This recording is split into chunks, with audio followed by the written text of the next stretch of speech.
I hope that you don't go through what I went through.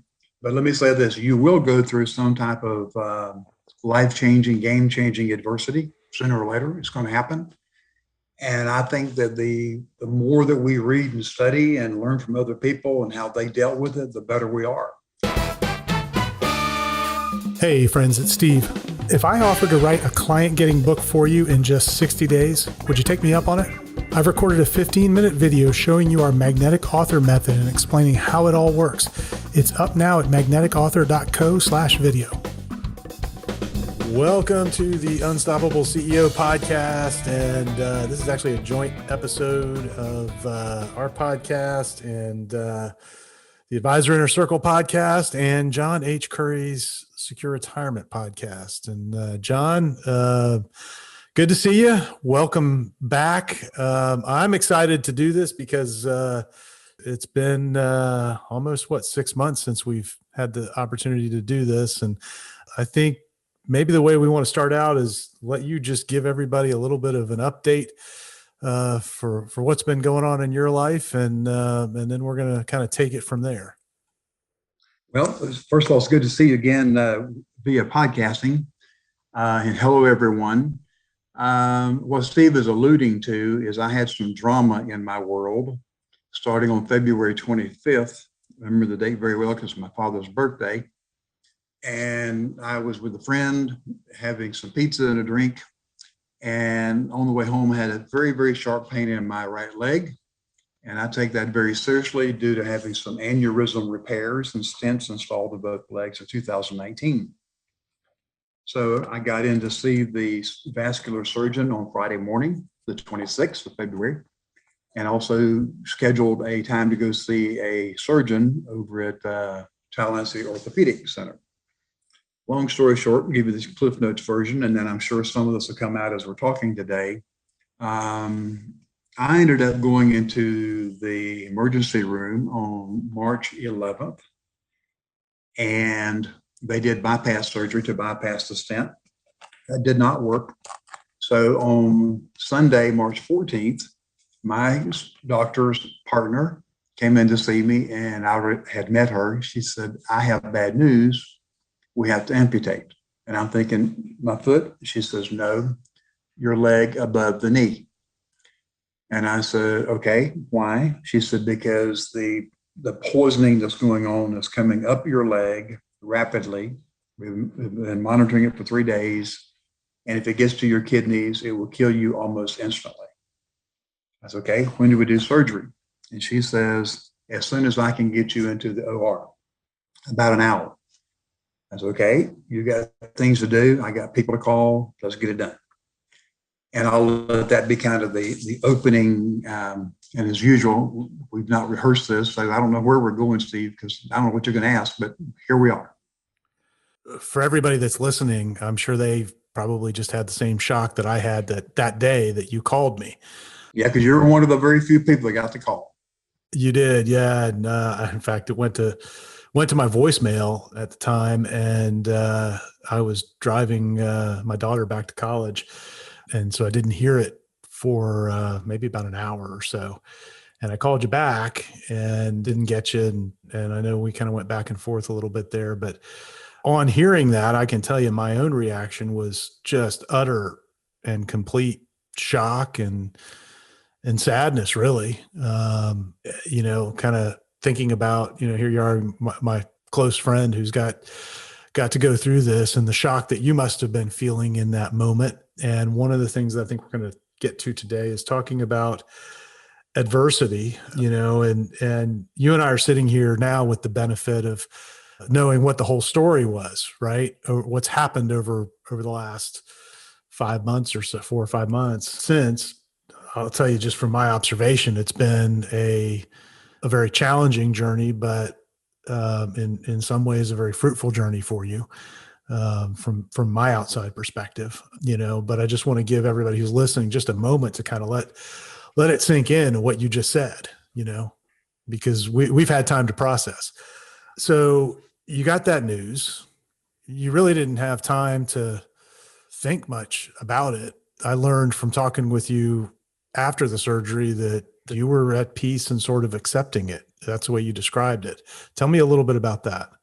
Well, I don't know where I got this from. I don't know if it's because of something I learned in the Air Force in the '70s, dealing with things, business along the way, martial arts. I'm not sure. I'm sure it's a combination of all of it. Is once you have all the facts, you make a decision, and you understand that it could be a good decision, it might turn out to be a bad decision, but you made a decision. And I have learned somehow or another not to have a whole lot of second guessing and regrets.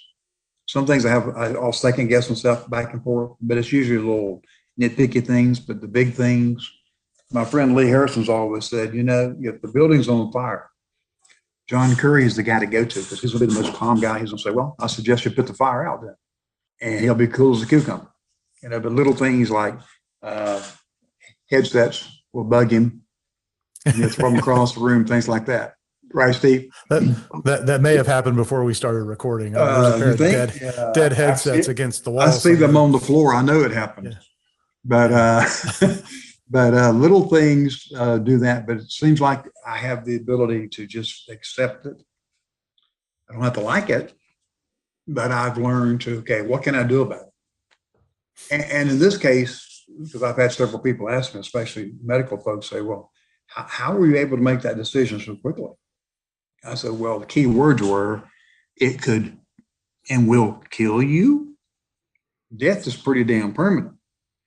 And I remember when I called Susie, my lady, she says, honey, it's just a leg. You're still alive. Even without a leg, you'll be alive. We'll get through this. So that's the best answer I can give you. Is I'm pretty well at peace with most decisions, and even when it goes to crap, I go, okay, time for another decision. What do you do now? Mm-hmm. And this has not all been a bowl of cherries. It's been a pain in the ass in a lot of ways, to be blunt. And I've had to work on my attitude adjustment and my mindset up here. We're going to get to all of that because I've kind of had the privilege of observing all of this, and you would think privilege would be a really weird word to use to describe this, but I'll be honest with you, I've never in my life witnessed someone face the kind of challenge that you faced with the mindset that you've brought with it. I've learned a lot. And that has been a personal gift to me. And I hope through our conversation in this episode, and I think we'll probably end up with probably, I don't know, 2, maybe 3 short episodes out of this, that hopefully that'll be a gift to anybody who listens along, because we all run into adversity. I hope we all don't run into this specific adversity that you've had, but we all run into adversity, and the longer you go in life, I've learned, the more significant those things tend to get. Yes. And let me say this. I hope that you don't go through what I went through, but let me say this. You will go through some type of life-changing, game-changing adversity. Sooner or later, it's going to happen. And I think that the more that we read and study and learn from other people and how they dealt with it, the better we are. And I'm convinced, I believe this all in my heart, Steve, that all of the reading I've done during my life and my career, especially, of understanding what other people have dealt with, dealing with trials and tribulations and processing that in the head, and working on what our friend Dan Sullivan calls your mindset. There's all kind of books about that. Carol Dweck's book, Mindset. What is your mindset? Is it fixed, or is it growth conscious? Where are you? And I'm convinced that I know for a fact that in military training, Navy SEALs, any type of special ops, it's not the strongest person physically. Martial arts, when I was doing Krav Maga and Haganah, karate, it wasn't the person who was the Mr. Badass, physically, that won the matches. It was a person who mentally was tough enough to deal with what had to be dealt with. So as we go through this conversation, and we're going to kind of break it up, I see some topics that I think need to come out. I don't want to spend actually a lot of time focusing on the tragedy of this, because you haven't spent a lot of time focusing on the tragedy of it. No, and I don't want to either. I will answer any questions when people ask me, and I will do what it takes to have clarity. But that's another key, my friend, is when you dwell on something, what happens? You get more of it. You get more of it. So if it's negative, you're just screwing yourself down into this pit. And it's hard to unscrew yourself from that. So what I try to do, I do it. I will address it when somebody says, "Oh my God, what happened to your leg?" It happened to me at the Governor's Club that night. Half a dozen people saw it. "Oh my God, haven't seen you. What happened?" I just said, "You just had a little encounter. You should see that shark that's up on my wall, though. I got him mounted." And they're like, "You're crazy." So, well, maybe that's the perfect jumping off point then, because when I spoke with you right after the surgery, you were actually pretty upbeat. You were a little bit intoxicated from the pain meds, but you were actually pretty upbeat, and I was the entire time that I knew you were in the surgery. So while all that was going on, I was still on this trip to take my daughter back to college, and then driving back, and I couldn't get a hold of anybody that was with you or would have known. And of course, so I'm thinking, all right, well, what, this is going to be a big deal. I knew immediately that the thing that would determine success or failure coming out of this would have been like your mindset and how you took it coming out and how you adjusted.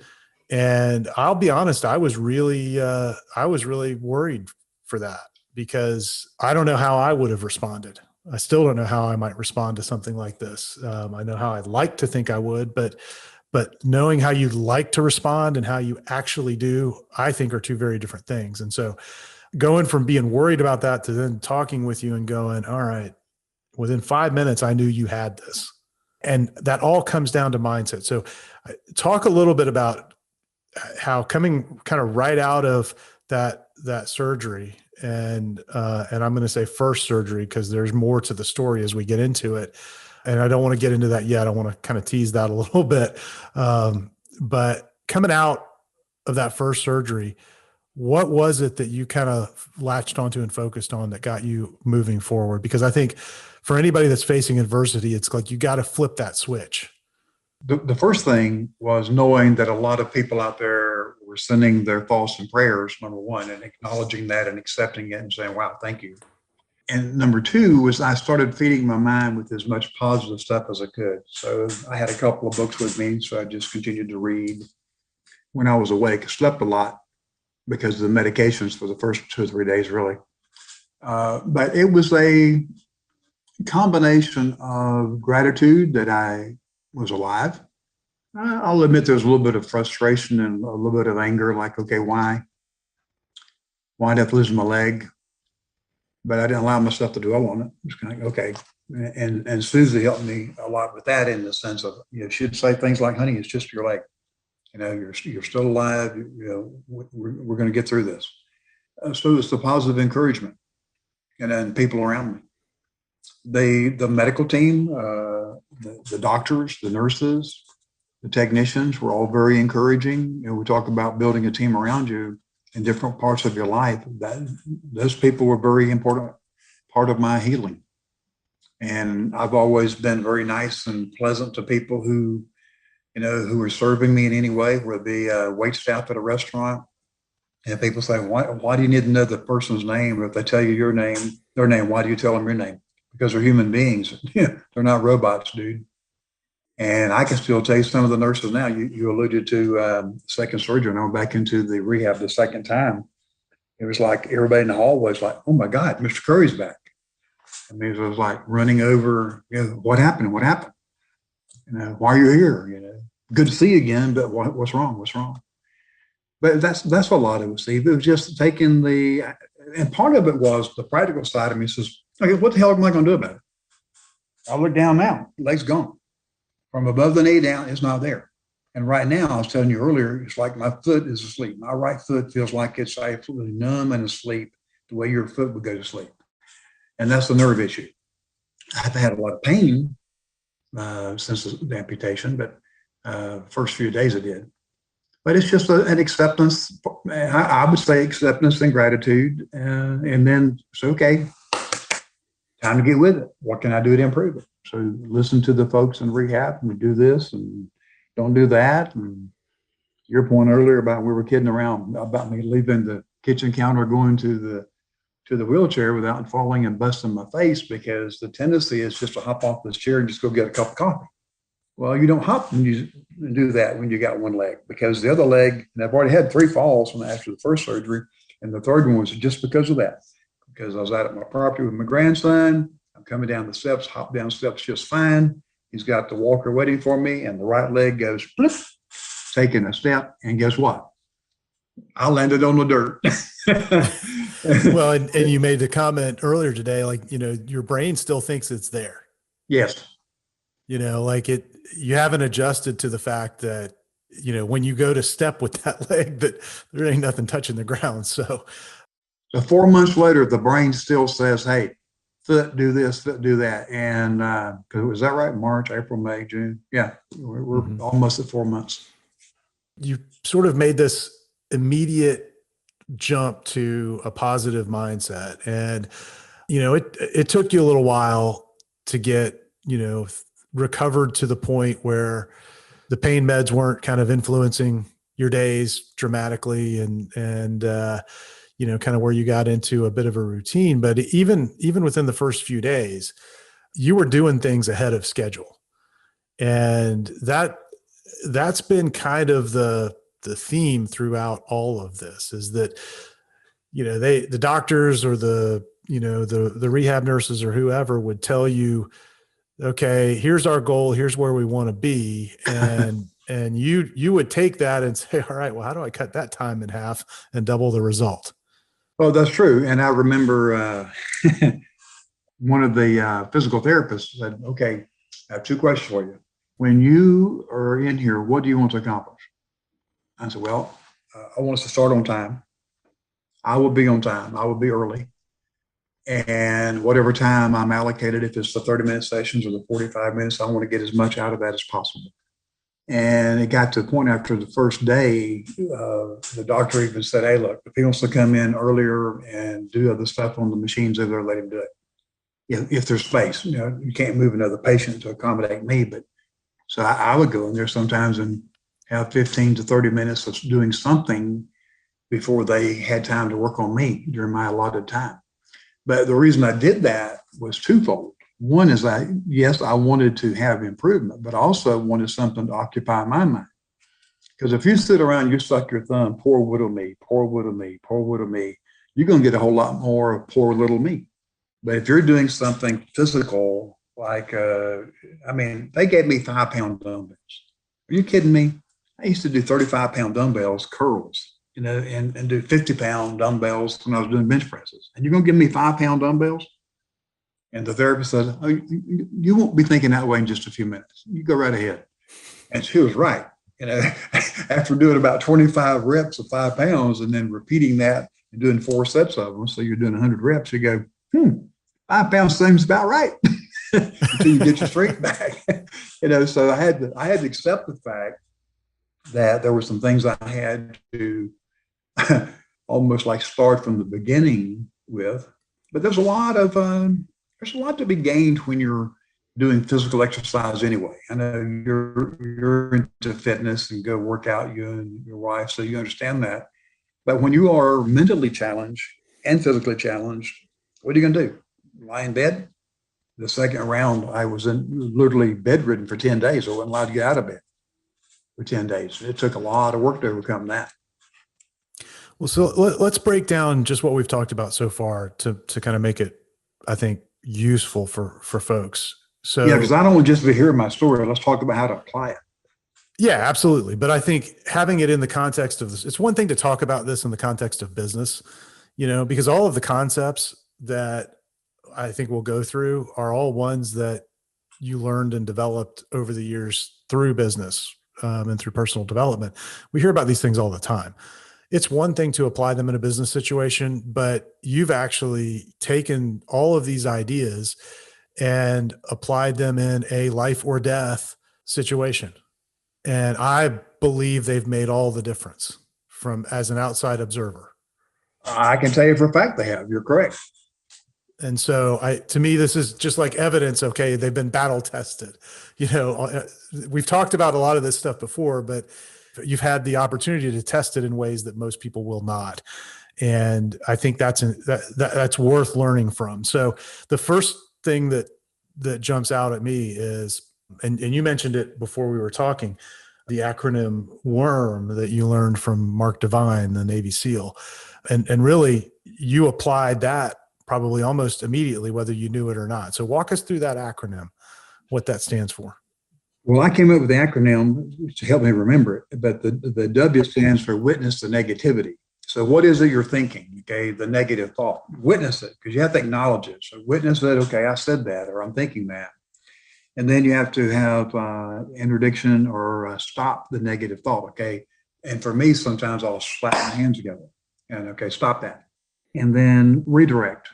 So you got to redirect your mind to something positive.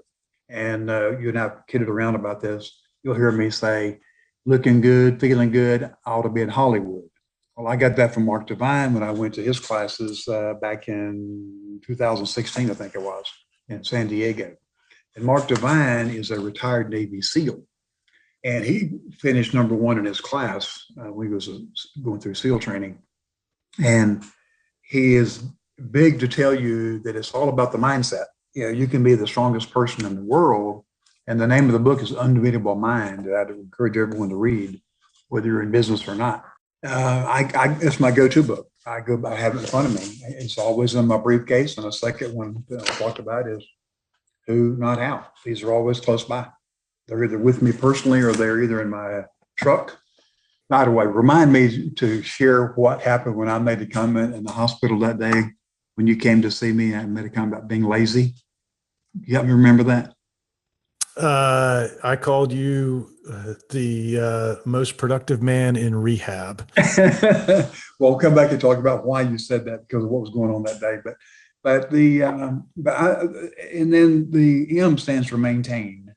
So you got to find a way to maintain your new positive spirit. So witness what's happening. Okay, so I'm witnessing that I got no leg. Negative thoughts. Well, crap. How the hell am I going to do this? How can I do this? I'm giving up a lot of stuff. Stop that. Okay, you still got your other leg. You're alive. Start thinking positively, feeding those thoughts. Okay, and also I would not accept pity from myself or other people. I've had a couple of people who say, "Oh, you poor thing." And no. I'm not poor at all. I'm very grateful to be alive. So please let's don't go there. And then to maintain, constantly read, be around people that are positive. We should do that anyway. People that are negative and toxic, we need to get the hell away from them as quickly as possible. And if you have to have interaction with them, family, friends, coworkers, limit it. Just don't put up with it very long. I'm thinking the example of what you've gone through and how you've used these same techniques just takes away so many of the excuses for people who want to just bitch and moan, right? True. Well, let's do this. Since we're on that, I'm going to get on my soapbox about this because, folks, before we started, we had about 45 minutes just talking and I was venting about some things. Let me tell you something I'm tired of. I'm sick and damn tired of people using COVID as an excuse for not doing what they need to do. I'm tired of it. Yes, we've gone through a pandemic. Yes, we had problems. Yes, people died. Yes, people are sick. But you know what? Damn it, quit blaming COVID. Get off your ass and do what needs to be done. And yes, if you're shorthanded, we'll go find some more people. Do what you said you do. That's right. That's right. Okay, I'm off that box. Okay, go ahead. All right. So you're faced with the adversity. You've got this process of witness the negativity, interdict it, interrupt it, redirect it, and then maintain that positive. And so that, to me, that's a way to kind of fix the mindset. And we go through this all the time. Everybody thinks that people who have like a really strong mindset are just that way all the time. And that's not it at all. It's that they're just better at and faster at redirecting because they've practiced it more. Absolutely. And let me say this. I was going to use the phrase you hear a lot, rinse and repeat, because you will have to repeat it over and over. I do. I mean, I had something happen yesterday. I got so frustrated with myself. I ended up buying a new truck because I had to have the ability, not my Tahoe, I had to have a pickup truck that worked a certain way. The back door had to open what we call a suicide door because I just picked the wheelchair up in one arm and put it in the back of the truck. Well, I gave up something for that. What I gave up was space. So my passenger seat's full of junk, stuff that I just let pile up there, you know. There's no room in the back to put it because I just got frustrated. I'm like, for a moment, I said, why in the hell did you buy another truck? The other truck was bigger, better, more comfortable, used to it. And then I go, stop it. Stop it. It did not fit your needs, John. I literally said this out loud. It did not fit your needs. This truck fits your needs for now. When you get your prosthesis, go buy something new if you don't want it anymore. So you have to constantly be on guard for that. Always. And, we all go through it multiple times a day, and we tend to overlook, I think, the small occurrences of it and let that go. And that's a mistake, I think. You've had to deal with it on a pretty massive life-changing scale. I can only imagine, like, you look down, and almost every time you look down, you have the opportunity to just jump right into a pit of despair or not. True. Well said. Anyway, so I think having that little shift is important.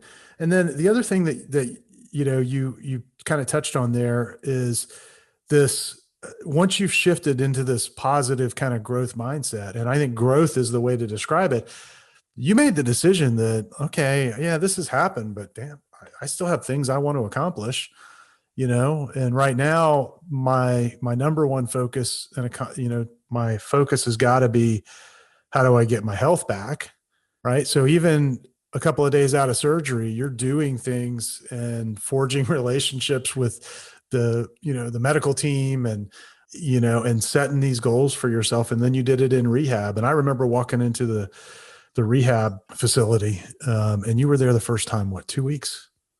Was that about 2 weeks? That's right. 1 week in the hospital, then 2 weeks in the rehab hospital. Right. So you're in rehab 2 weeks. You're a week out from this, life-changing event happening. And I remember walking through the halls in the rehab place and walking back to your room, and all I hear are people moaning and complaining and in pain. And it was the other patients, and I'm sure they were in pain, not to minimize that. And then I get in your room, and I believe at that point you were sitting in the wheelchair. You were dressed and shaved, cleaned up. You weren't in a hospital gown. You wouldn't allow yourself, and I'd seen you in the hospital and all that kind of stuff, but you got yourself together, and you were in pain, because I saw you wince in pain, but you didn't moan or complain about it, and so there's two ways to take these things. And so you had set these goals for yourself, and it was so interesting to see how everybody around you, that whole team of people that was there for your care, how they responded to this attitude that you had that, all right, I'm here.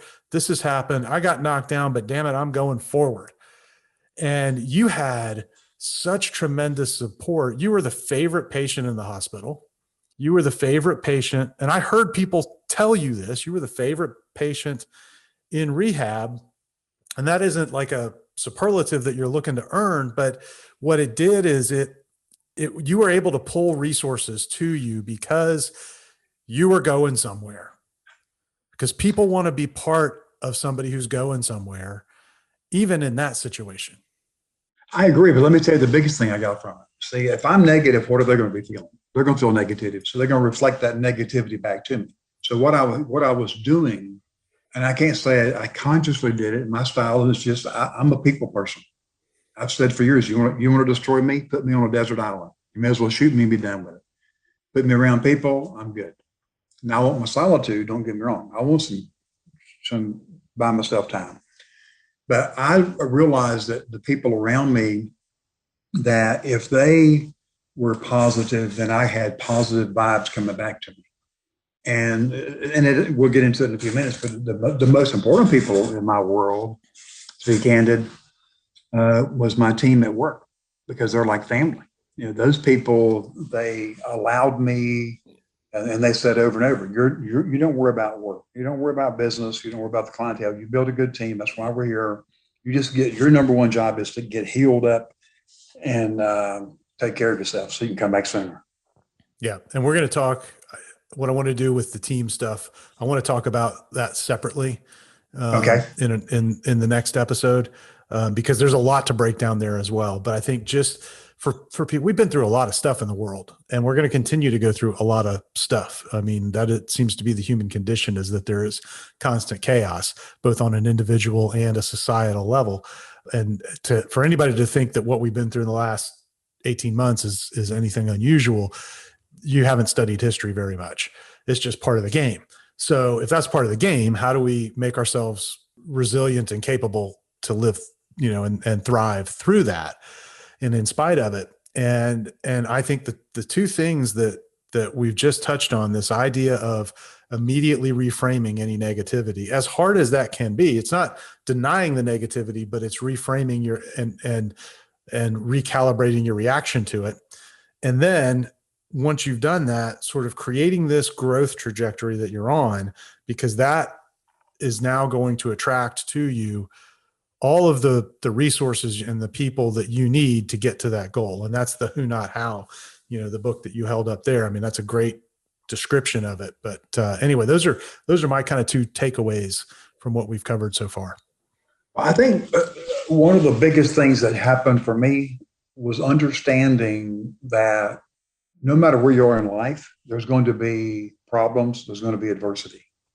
And two words popped in my mind when you were talking about that a moment ago, and that is planning and action.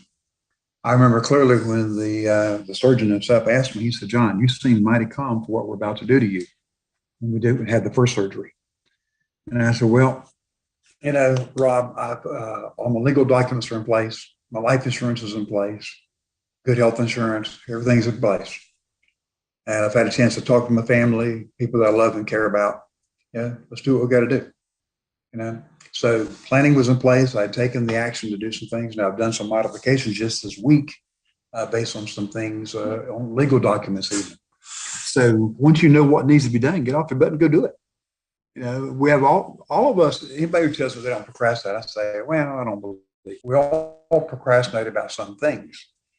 But the quicker we can go from idea to implementation, or at least taking action, the better off we are. And it's okay if in the middle of it, you simply say, I don't like this anymore. I'm not going to do it. And I go back to think about Seth Godin's little book called The Dip. Now, there's a time when you should say, I don't want to do that at all. But then another time you find yourself in it, you go, I'm out. Now, people are going to criticize you. Well, you're a quitter. Yeah, I'm a quitter. Call me what you want. Thank you very much. Yeah, I'm not doing that. And I will tell you this. I told you just back when I had my heart surgery back in 2008. That was a game changer. And that was a game changer in mindset and attitude from the standpoint of things that I would not do.